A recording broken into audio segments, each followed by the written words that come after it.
Well, this is not a good start. I'm already crying. It's just an emotional time for me to be able to be back and to see all of you again. I haven't stood at this spot for about, I guess it's about 15, 16 months, something like that. And I have not seen this new stage. I mean, I saw it right before I was leaving. I saw it just kind of, the bits and pieces of it that were being put together. And I haven't even seen this. This is new. This, I get to preach from the new pulpit. This is great. But I'm especially excited because I get to see the class of 2021. I get to see your faces, I guess technically I get to see your eyes. But I will take that. It's better than nothing. We've had lots of great times together, haven't we? I met you when you were in your 8th grade year, and I know I didn't get to meet all of you during that time, but I did meet some of you who I started doing Bible studies with during that time. And that's one of my favorite things to do. And I'm so excited that Abby got baptized today. I think that's just so incredible. There is really nothing better than doing Bible studies with students and adults and then seeing just them give their hearts and lives to Jesus. And then we went on several mission trips. I know some of you went on different mission trips with me. The last year, the mission trip didn't happen, which was the junior year. And I still remember being in the youth room in the back and all of us adults coming together and talking about that mission trip and saying how, this was going to be our last planning meeting. We're so ready for this trip. And as we all sit down, the nurse turns to all of us and says, I don't think it's a good idea for this mission trip to happen. And that kind of just took me aback because I thought, COVID is not that bad, is it? And then suddenly it was bad. And then the next day we canceled the mission trip, and then a week after that, the president announced that it is a global pandemic. It just went really fast. But the years before that, I got to know many of you in this class because of the mission trips. Some of you went to Puerto Rico, right? Raise your hand if you went to Puerto Rico on that trip. Okay, I see some hands. And then some of you also went to Peru. Let me see those hands. Okay, so there's a few. Yes. And that was probably the toughest mission trip I had ever been on. And I know that almost all of you said the same thing, that it was a really tough trip. But we also got the most impacted, right? Because God really showed his power in a way that never would have happened if things would have just been easy for us. Anyways, let's get into the Word of God today, but before we do so, let's pray.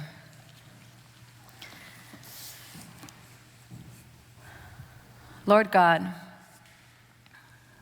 I just pray that you are the one who is with us right now, that you are the one who speaks.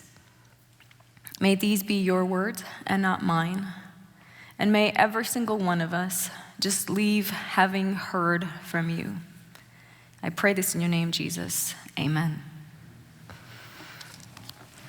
So when I said that I would speak for this, I had asked Mrs. Whitmore to send me what each class does every time, which is to write up what the class text is and the motto and the class aim.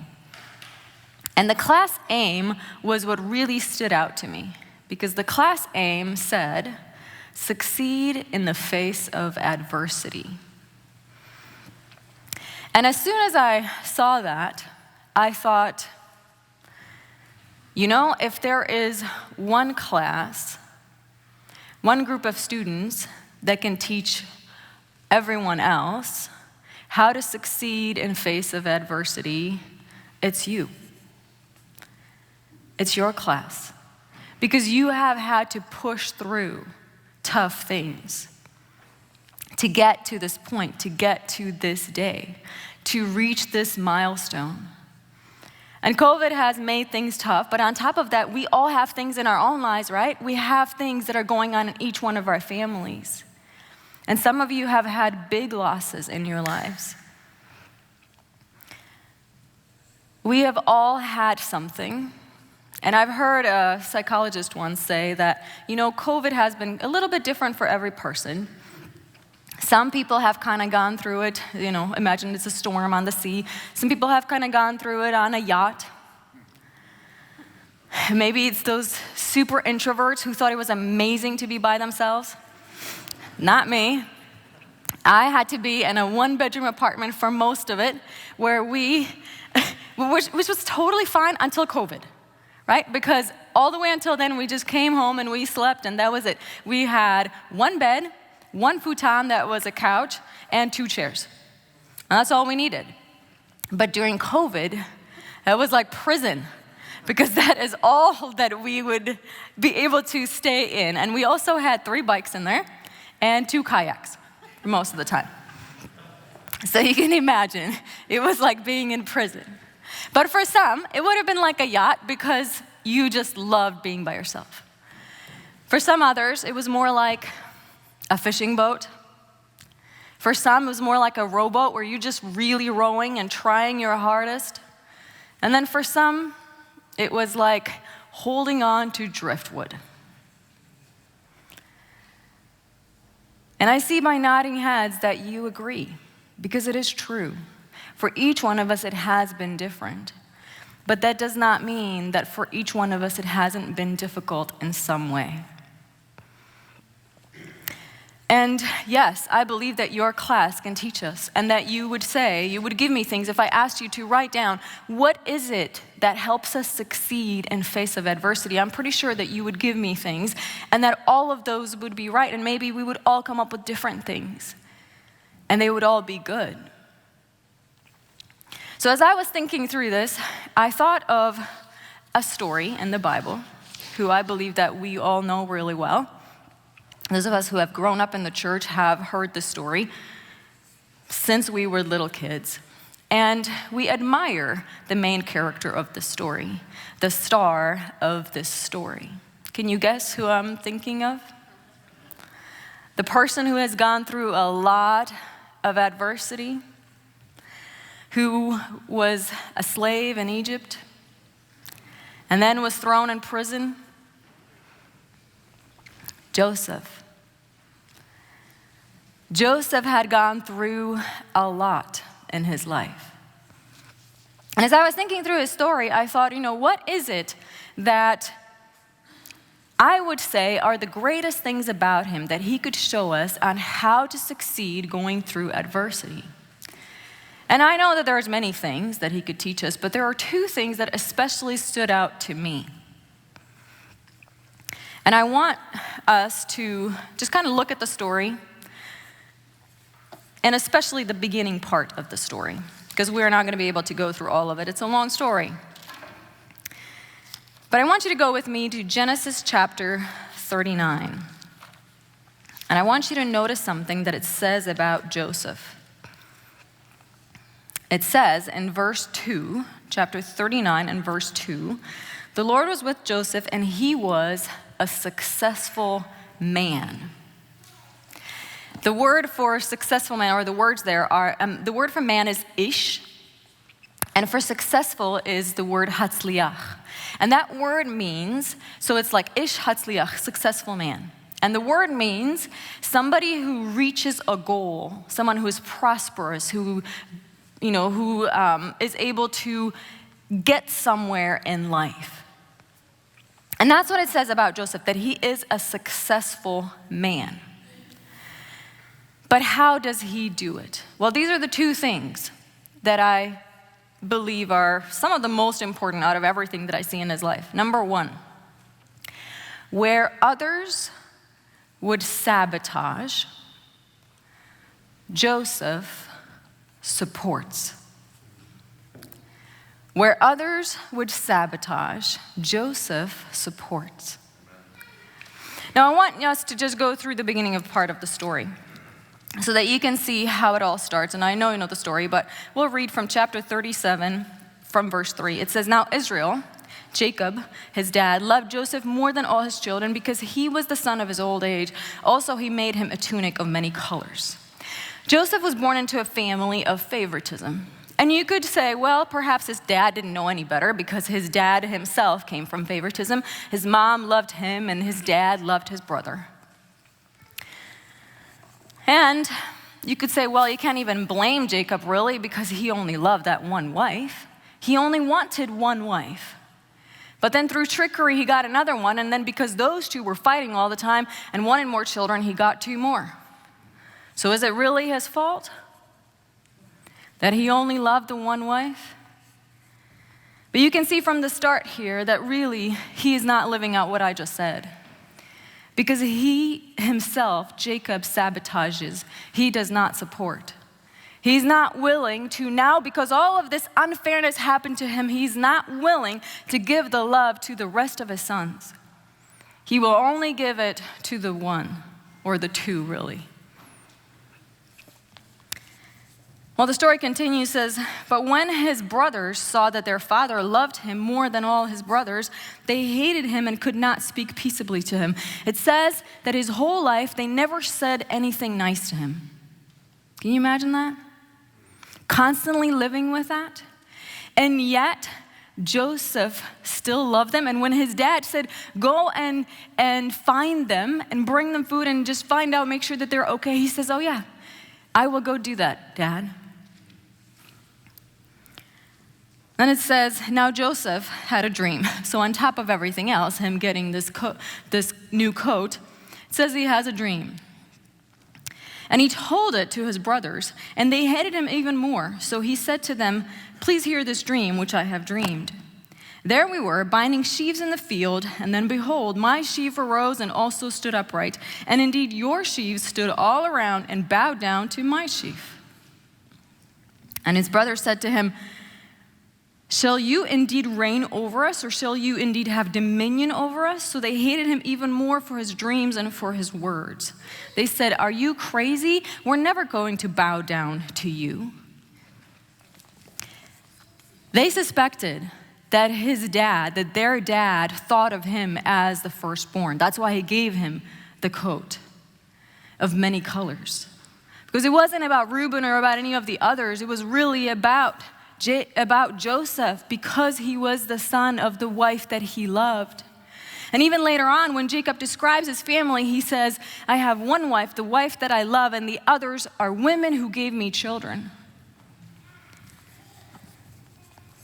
So they knew that this is a possibility, and this dream was probably more than what they were letting on to, and that's why they hated him. And then he says, I had another dream. And he tells them, he said, look, I have dreamed another dream, and this time the sun, the moon, and the 11 stars bow down to me. He told it to his father and his brothers, and his father rebuked him and said to him, what is this dream that you have dreamed? Shall your mother and I, your brothers, indeed bow down to you? And his brothers envied him, but his father kept the matter in mind. His dad rebuked him because he knew what was going on, that they would never accept this, and he needed to say something. But he kept it in mind because he knew something is going on. God has a plan. But his brothers, now we are given the real reason of why they hate him. It's because they envy him. They envy him the position and also what these dreams mean. These dreams mean that he will be more than them. They will be less than him. And they couldn't imagine being less than Joseph. They would never support someone like that. Each one of them wanted to be the greatest. Each one of them wanted to be the star of the story. But what happens when you and I are not the stars of the story? How do we react then? Have you ever thought, because I'm pretty sure that all of us have thought, oh, well, wouldn't it be amazing to be Joseph? And that's the one that we would like to be in that story. To be successful and to be second in command, to have this amazingly successful life in the end. But have you ever thought, oh, I would like to be Reuben, or I would like to be Judah? Anybody? No. None of us would want that. And I'm not talking about just the way that they reacted, but Reuben or Judah, the way they should have reacted. And what is that? By forgiveness and support, and not sabotage. But yet, isn't it so hard for us to actually support someone else who is the star? Because we all want to be the stars. You know, I've told all of you, the class, that I wanted to be a medical doctor, and I really wanted to do that because I wanted to be great at something and make a difference in the world. What I didn't tell you is something I don't really talk about much, and that is that there was something else that I really wanted. I wanted to be a Christian artist that would travel around with a band. And you think, really? That's not possible. Well, I love to sing, always did since I was little, but I always knew that I didn't have the kind of voice to be able to do it. But for a while, that really bothered me, because I wanted to be that person that could do something. And honestly, I mean, if you're a Christian artist that is traveling with a band, well, then you are a star, right? And that was one of the main reasons. I would have told you, well, no, that's because they sing and then they talk about God in between, but really it was because they were a star. It took me a little while to realize that it's okay for me to be me, and that I can support those who are better at singing, and that I can support anyone who is better at something than I am, even if that is the something that I would really love to do. I was instead called to be a pastor. But you know, being a pastor doesn't make you suddenly immune from wanting to be a star, right? Because pastors are on a stage. And there are plenty of pastors who just kind of get caught up in the competition of which one of them is going to have the better sermon. And how many more people are going to watch my sermon than that person's sermon? Or it can even be a competition for us, ourselves, because it can just be, well, I have to create the greatest sermon I have ever preached right now, and then the next time I preach, well, then it better be even better. And each time it has to be better than it was the last time. You know that's impossible, right? It's absolutely impossible. There's no such thing as the greatest sermon anyways. There's only the greatest God who works in hearts and lives and who uses whatever it is that we say. Otherwise, it can be flowery and sound amazing, and people can even walk away and say, that was a great sermon, and it have absolutely no effect in their hearts. And what is the point of that? I don't know what each one of you have chosen to do in the future, or like Heather was saying, I'm not sure. And that's okay. That's okay. I just don't want you to get into that pattern that so many people get into, and that is that we try to sabotage instead of support. You know what Joseph does? He supports everywhere that he goes. He does it with his brothers. As soon as, I already talked about this, that his dad says, go and find them. And he says, okay, I'm going. But then they sell him, and he goes into Egypt. And while he gets there, he could have said, well, okay, he's going to be hateful and angry. And not just at his brothers, but at his masters. He is a slave now. So he's going to be resentful and angry and try to sabotage them. Why would he do his best for Potiphar It doesn't make any sense. Why wouldn't he just do the bare minimum that he had to do? But he doesn't, because he is supporting. He wants to do his best for someone else, even if that person is going to be successful and he will not, he will still do his best.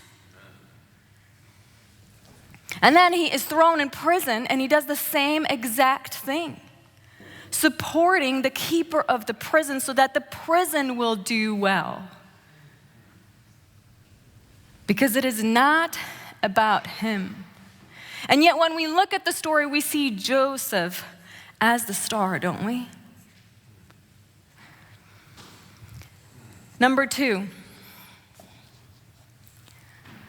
where others would blame God for their troubles, Joseph holds on to God even more tightly. It would be so easy for him to just say, God, forget you. Look at this. First I'm a slave and now I'm in prison. But instead, and he turns to God and he continues to hold on to him. And I'm guessing that he asked the same questions we all ask. Why, God? Why is it that I'm here? And how long am I going to have to go through this? But then he would always say, God, I choose to trust you. I choose to trust you anyways. I may not see the future, but I choose to trust you. And we see someone now, when we read his story, who is a star that we want to be like. But you know, for Joseph, it was never about being that star. You know what it was about? He knew something. He knew that his God is the star. And he was going to lift up that star. And every time someone came to him and asked him, well, we've heard that you can interpret dreams, he would say, no, I can't. Only God can. He never took credit for anything that God gave him. It was always about God.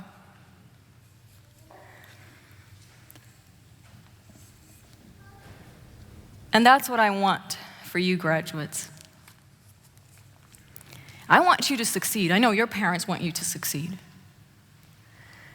The reason why they sent you to the Adventist school, and they sacrificed, I know many of them sacrificed to do this, is because they want you to succeed, but also because they want you to have a close relationship with Jesus. And because, like me, they want you to make Jesus the star.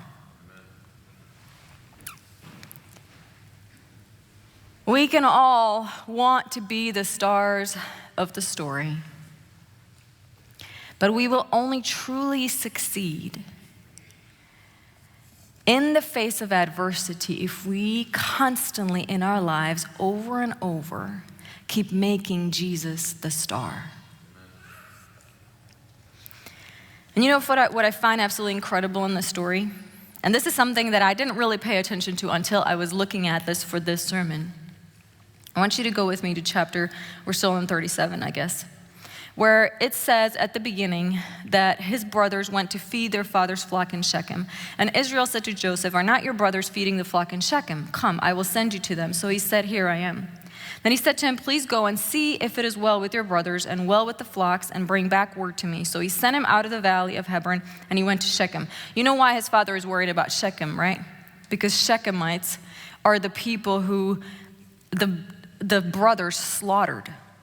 They killed them because of what happened with their sister. And then it says in verse 15, would you pay attention to this? It says, now a certain man found him And there he was, wandering in the field. And the man asked him, saying, "What are you seeking?" So he said, "I'm seeking my brothers. Please tell me where they are feeding their flocks." And the man said, "They have departed from here, for I heard them say, 'Let us go to Dothan.'" It says that there's a certain man who found him. If somebody finds you, then they have to be looking for you, right? They don't just find you randomly, because otherwise they would say that they met you. It means that this man is looking for him. Who is this man? Well, there's another time that this exact same phrase of the man is mentioned. And that's in the few chapters right before, at the end of chapter 32, where it says in verse 24, "Then Jacob was left alone, and a man wrestled with him until breaking of dawn." That man is Jesus himself, who came to wrestle with Jacob, and then he comes to find Joseph. Before everything goes bad in Joseph's life, Jesus shows up as if to say, "I am here, Joseph. I will never let go of you." Now notice that Jesus does not remove him from the terrible things that happen in his life. But Jesus is there, going through every single situation with him. And he shows up to him before all of this happens to say, "Don't worry. I will always be with you. I will always be seeking after you." He is always looking for each one of us. He will keep looking for every single one of you. He will never let go of any of you. And my prayer for each one of you is that you remember that, but that you also remember to make him the star of your story.